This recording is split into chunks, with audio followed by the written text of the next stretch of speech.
Hi, I'm Tim Kortanek. I'm the superintendent here at Herons Glen Country Club in North Fort Myers, Florida.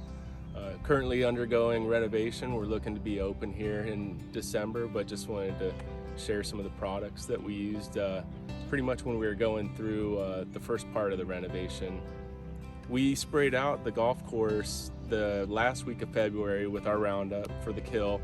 We did three Roundup kills every 2 weeks apart. We did the greens with those included. Now the goal was to keep the golf course open through the first part of April, and we were having a little bit of irrigation problems at the time.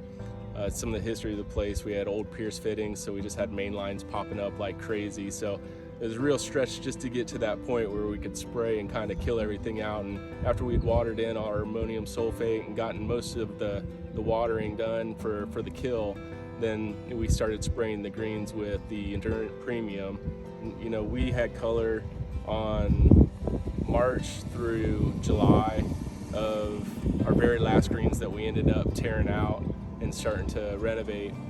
They still had bright green color, but it worked successfully for us. I was able to save on fertilizer, it saved us on water. But yeah, it really helped us in the membership, you know, kind of get the most out of the golf course until we finally closed and started renovation.